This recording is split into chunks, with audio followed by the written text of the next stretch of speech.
திருக்குறள் சிந்தனை. ஒழுக்கத்திலிருந்து தவறிவிட்டால் குற்றங்கள் கூடி வரும் என்பதை உணர்ந்து அஞ்சி அறிவுடையோர் நெறி வழுவாமல் உறுதியாக வாழ்வார். நல்ல வழியில் உள்ளம் தளராமல் ஊன்றி நிற்கும் உறுதியாளரே எல்லா வழிகளிலும் எல்லா மேன்மைகளையும் பெறுவார்கள்.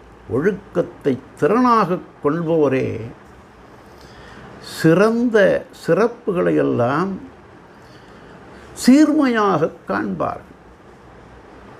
சிறந்த அறிவும் சீரிய ஒழுக்கமும் உறவாகி நின்றால்தான் உயிர்க்கு துன்பம் நேராமல் எப்போதும் இன்பமுறச் செய்து கொள்ள முடியும்.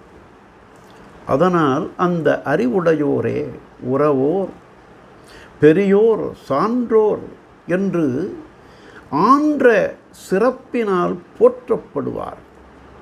ஆகவே ஒழுக்கமும் அறிவும் சிறந்த ஒழுக்கத்தால் வருகின்ற அறிவையே உலகம் போற்றி நிற்கும் புகழ்ந்து நிற்கும் என்று தெய்வப்புலவர் ஒழுக்கமுடைமை அதிகாரத்தில் ஒழுக்கத்தின் ஒல்கார் உறவோர் இழுக்கத்தின் ஏதம் படுபாக்கறிந்து என்றார். நாளையும் சிந்தனை.